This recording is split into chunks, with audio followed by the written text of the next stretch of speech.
Lesson 1.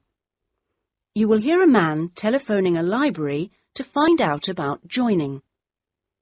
First, you have some time to look at questions 1 to 5.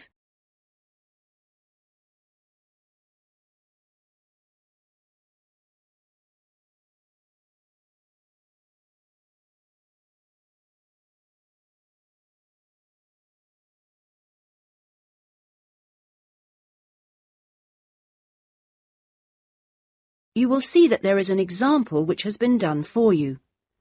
On this occasion only, the conversation relating to this will be played first. Good morning, North College Library. How can I help you? I was wondering if it was possible to join the library.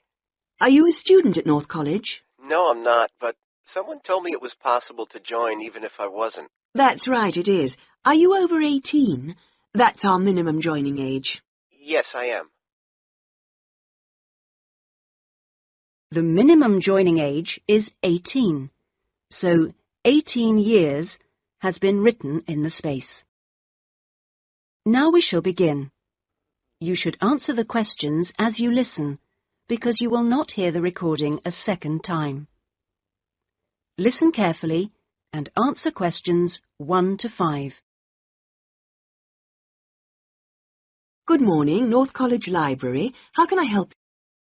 Good morning, North College Library. How can I help you? I was wondering if it was possible to join the library. Are you a student at North College? No, I'm not, but someone told me it was possible to join even if I wasn't. That's right, it is. Are you over 18? That's our minimum joining age. Yes, I am. That's no problem then. Could you tell me what I have to do to join? Well, you'll need to come into the library and fill out some forms. You'll also need to bring 2 passport photos with you. We also need 2 documents for ID, so a driving license would be fine. I've got that. And what else? A credit card? No, it needs to have your address on it. Shall I bring a bank statement? Would that do? That'll be fine. Good. Does it cost anything to join? Well, it's free for students here, but otherwise it's £125 per year, or £25 if you've got a current student card from another college. I was at Westerly College until last year, but now I've got a job at Jefferson Steel Factory. It's more expensive than I thought. My local library is free. But you'll find they don't have the range of reference books or facilities which we buy for our students. That's why you have to pay to be an external member. I see. How many books can I borrow? We allow 12 items borrowed at any one time if you're a student, and that includes CDs, DVDs and videos. However, it's only 8 items for members of the public. Fine. And how long can I have them for? Well, you can have both fiction and reference books for 4 weeks, which isn't bad, really. And what happens if I return them late? Like all libraries, there's a fine system in place. The minimum fine is £1.50, but it can be much higher for some items, up to £5 per week. We'll give you a booklet with all the details when you join.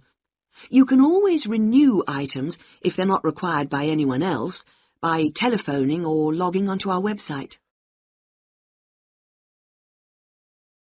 Before you hear the rest of the telephone call, you have some time to look at questions 6 to 10.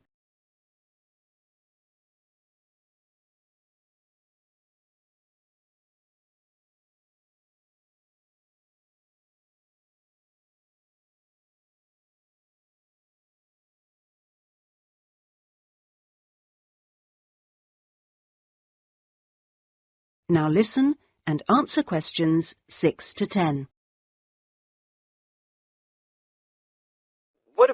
What about the computers? Can I use them free of charge? For college students it's free, but for external members like yourself, the first hour is free, and then we make a nominal charge of £1 per hour thereafter. Do I have to book in advance for them? Oh, yes, it's advisable. Most people tend to book 24 hours in advance, although sometimes you can get one with only 6 hours' notice. However, the earliest you can book a computer is 48 hours before you need it, and you can only book 1 hour at a time.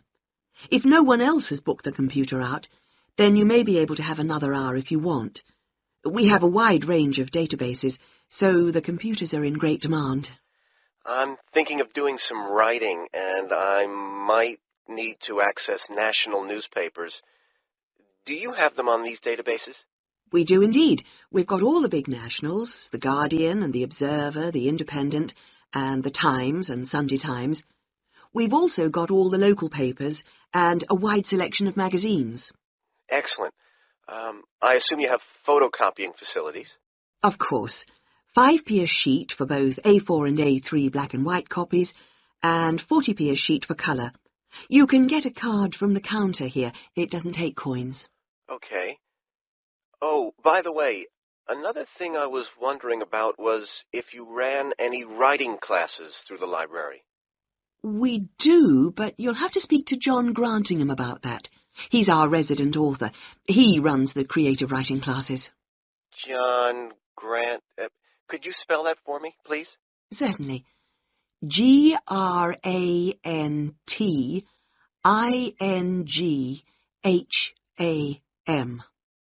Are the classes here at the library?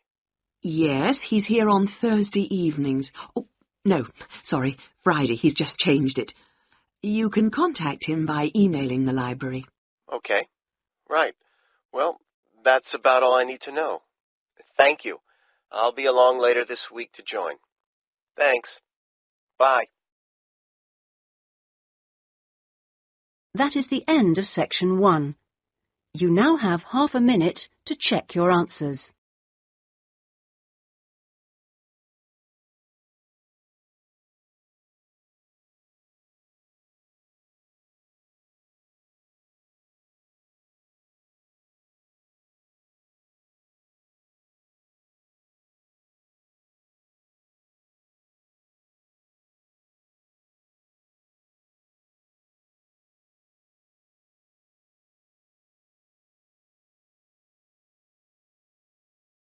Section 2. Section 2. You will hear a man called Dan Pearman talking on the radio about Pedal Power, a UK charity which sends bicycles to people in developing countries. First, you have some time to look at questions 11 to 15.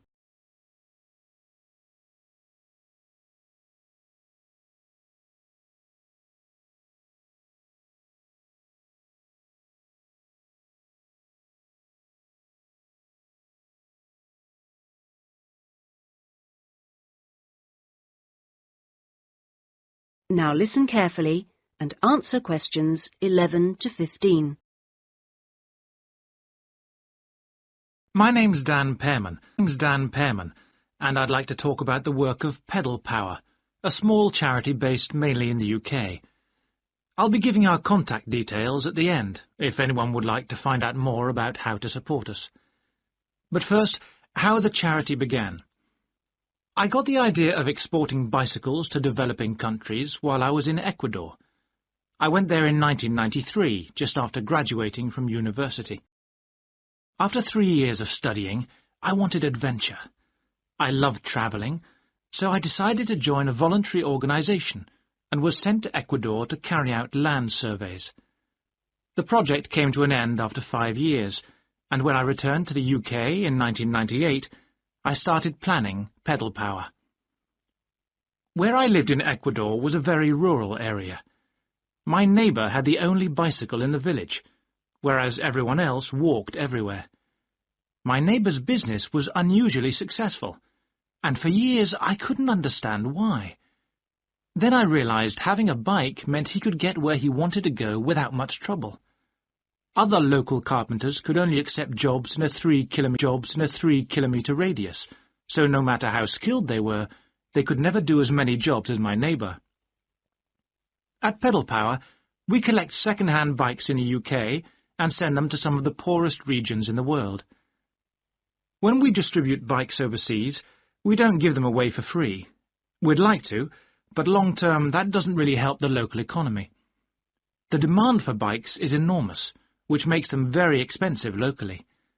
So we sell them for 5% of the normal price. But in order to continue operating, We need to have a constant supply of bikes which we send out every 6 months. One example of a town that's received bicycles from Pedal Power is Rivas. It was the first place I sent a full container of bicycles to. Most people there now own a bicycle. The local economy has developed so much you wouldn't recognize it as the same place. In fact, there are more bikes than on the streets of Amsterdam, if you've ever been there. But Pedal Power still needs your help. You may have read about some of our recent problems in the British media. In August 2000, we simply ran out of money. We had containers of bikes ready to send, but no money to pay the bills. It was a terrible situation. We managed to ensure the bikes went out on time, but the other problems carried on for several months. Before you hear the rest of the talk, you have some time to look at questions 16 to 20.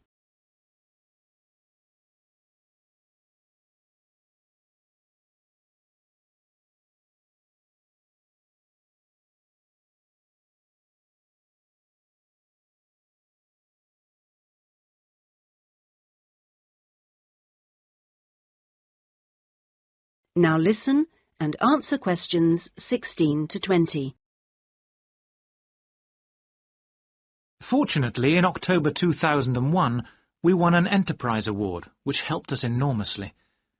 We invested 15 of the £75,000 prize money to help secure our future. Winning the award helped raise our profile, and the money enabled us to pay all our shipping costs, which represent our greatest expense. Pedal Power changes lives. When someone gets a bicycle from us, they see a 14% increase in their income. We're currently looking to invest in computers so that our office staff can do an even better job. Because of our work, people in a number of countries now have a better standard of living. So far, we've provided 46,000 people with bikes. But we'd like to send more, at least 50,000 by the end of the year. Now, there are many ways in which you can support the work of Pedal Power, not just by taking a bike to a collection in your area. I should also like to say, if you do have a bike to donate, it doesn't matter what condition it's in. If we can't repair it, we'll strip it down for spare parts. Of course, to do that we always need tools, which are expensive to buy, so we welcome any that you can give. Also, you could help by contacting the voluntary staff at our offices. They'll be able to suggest activities you could organise to bring in funds for us. People do all kinds of things, including, of course, sponsored bike rides. Also, we're always interested to hear of other places that would benefit from receiving a consignment of bikes, and welcome suggestions from people who've been to developing regions on their travels. We hope that by talking on radio programmes like this, we will be able to raise public awareness, which will lead to government organisations also giving us regular financial support, something that we really need. If you'd like some more information about where to donate an old bicycle or offer help in other ways, please contact us on 019. That is the end of section 2. You now have half a minute to check your answers.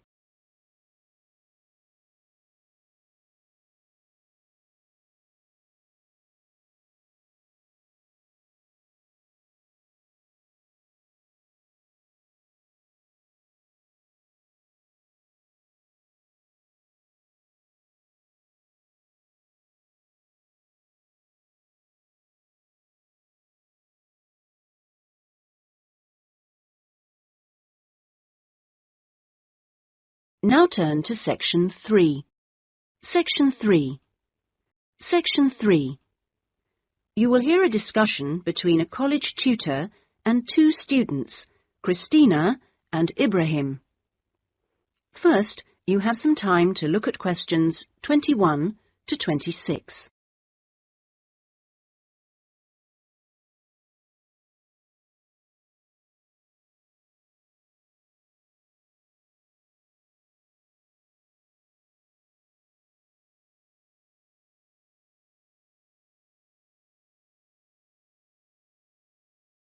Now listen carefully and answer questions 21 to 26. First of all, I'd just like to say, Christina and Ibrahim, that I really enjoyed watching your video about student life last week. And I could see that the rest of the group did too. You did really well, and I hope that you got a lot out of it. I'd like to use this tutorial as a feedback session where you reflect on the experience of doing the project. So, Christina, I was wondering, what did you enjoy most about making the video? I liked using the camera. Is it the first time you've operated one like that? Yes, it is. Well, the results were very good. Anything else? I also enjoyed visiting one of the British students we filmed. I'd never been inside a British home before. Okay, Christina, thanks. What about you, Ibrahim? What did you enjoy? Well, for me, it was a very good chance to get to know students who are on other courses, because everyone in our group is studying English, and we don't usually have much to do with the rest of the college. Yes, good. Do you think you'll maintain the contact now? Well, I hope so. I've invited 3 of them to have dinner with me next week. Great. If you haven't decided what to make yet, I can tell you they'll love trying Arab dishes. And, of course, it's good for your English, too. Christina, what did you find? What was the most useful aspect of the project from the point of view of the English practice? I think when we were being shown how to edit the film, we had to follow the instructions, and that was very good practice for me. And I also learned some technical words that I hadn't heard before. What about you, Ibrahim? What was the most useful for your English? It was listening to the British students, because they don't speak as slowly as most of the tutors on our course. I think they speak at natural speed, so it forces me to get used to it. And they use a lot of slang. So you learned some new words which will be useful? Yes. Good. I'm glad it helped. Well, we've talked a little bit about enjoyment and about language practice.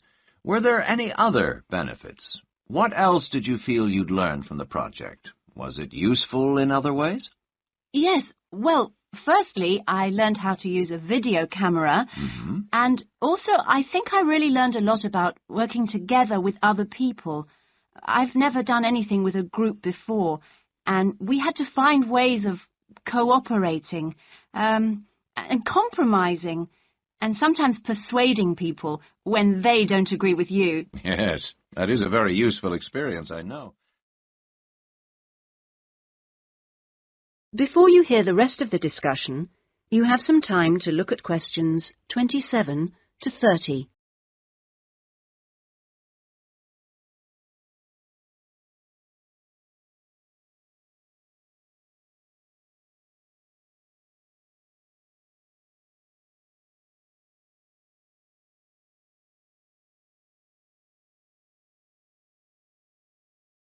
Now listen and answer questions 27 to 30. What about you, Ibrahim? Well, I think I learned a lot about how important editing is. When you're filming, you think that everything's going to be interesting, but in fact we cut around half of it in the end, and then it was much better. Good. Well, one last thing I'd like to ask. What mistakes do you think you, as a group, that is, made? I mean, to put it another way, if you had to do it all over again, is there anything you'd do differently? We didn't plan very well. For example, we didn't decide on dates when we'd complete each separate step of the project, and we should have agreed about that in the beginning, because we were always late with everything. Right. Anything else? I think we should have tried to experiment more with the camera. I mean, with angles and the focus and that kind of thing. So you should have been more ambitious. Do you agree, Ibrahim? Not really. In fact, I think we were too ambitious. We were inexperienced, and we didn't have a lot of time, and we tried to do too much to make a long film. Next time I would make a shorter one and try to get the quality better. Well, that's very interesting. Next semester, we will be doing another video project, with a different content, of course, but you'll have an opportunity to put into practice what you've learned this time. Do you have any ideas about a different... That is the end of section 3. You now have half a minute to check your answers.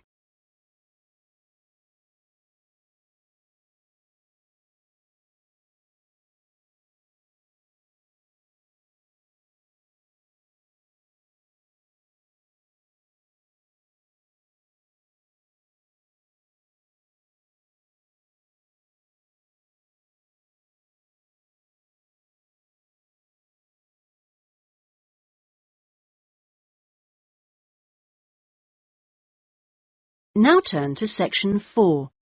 Section 4. Section 4. You will hear a talk about scientific research in the continent of Antarctica. First, you have some time to look at questions 31 to 40.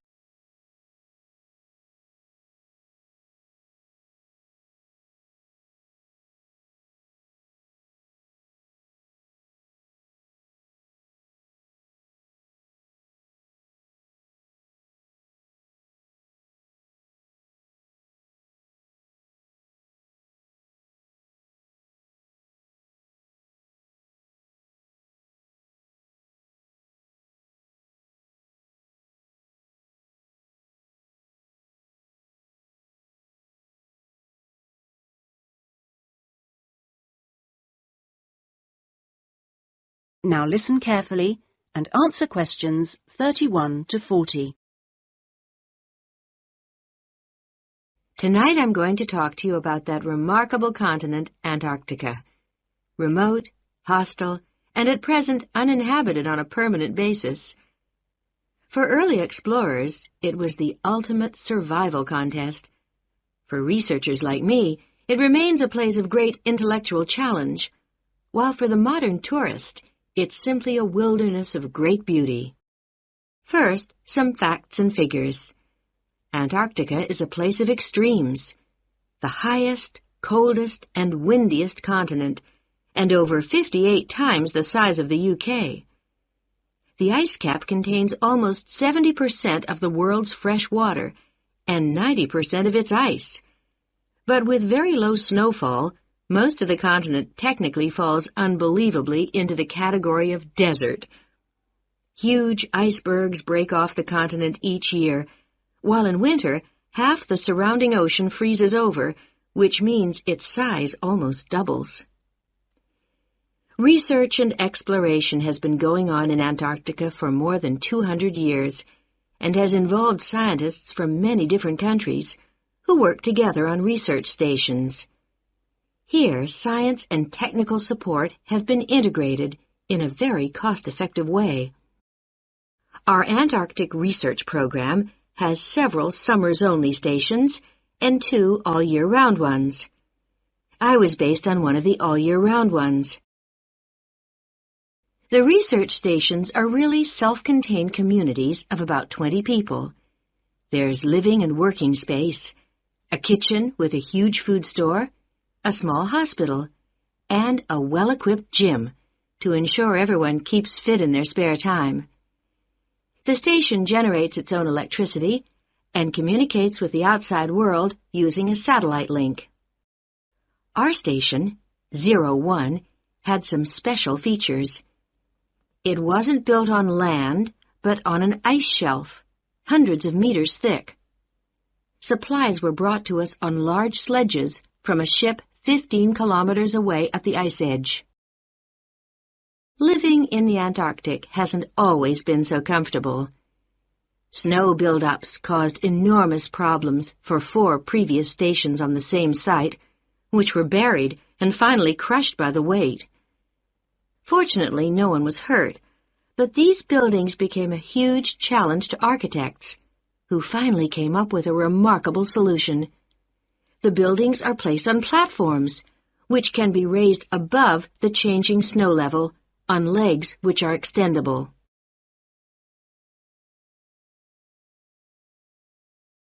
Food is one of the most important aspects of survival in a polar climate.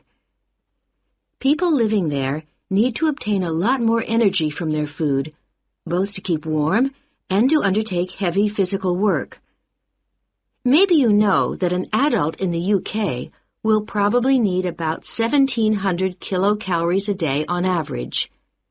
Someone in Antarctica will need about 3,500, just over double. This energy is provided by foods which are high in carbohydrate and fat. Rations for field work present an additional problem. They need to provide maximum energy, but they must also be compact and light for easy transport. Special boxes are prepared, each containing enough food for one person for 20 days. You may be familiar with coffee processed by freeze-drying, which preserves the quality of the food product while making a large saving in weight. Well, this type of presentation is ideal in our situation. It wasn't available to earlier polar explorers whose diet was commonly insufficient for their health. I think that being at the cutting edge of science has a special appeal for everyone working in Antarctica, in whatever capacity. As a marine biologist, my own research was fascinating, but it's perhaps climate change research that is the most crucial field of study. Within this general field, surveying changes in the volume and stability of the ice cap is vital, since these may have profound effects on world sea levels and on ocean currents. A second important area is monitoring the size of the hole in the ozone layer above Antarctica, since this is an indicator of global ultraviolet radiation levels. Thirdly, bubbles in the ice sheet itself provide an index of pollution, because frozen inside them are samples of previous atmospheres over the past 500,000 years, and these provide us with evidence for the effects of such human activities as agriculture and industry. There are an increasing number of opportunities for young people to work for a period in Antarctica, not only as research assistants in projects like mine, but also in a wide range of junior administrative and technical positions, including map makers. I hope that the insights I've provided will encourage you to take up these opportunities in this fascinating continent. That is the end of section 4. You now have half a minute to check your answers.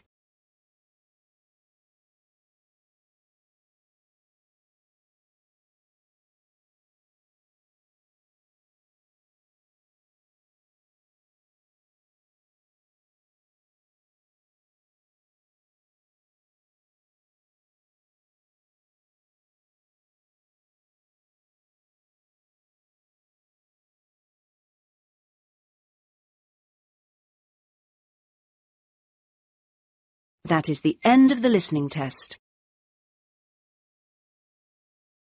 In the IELTS test, you would now have 10 minutes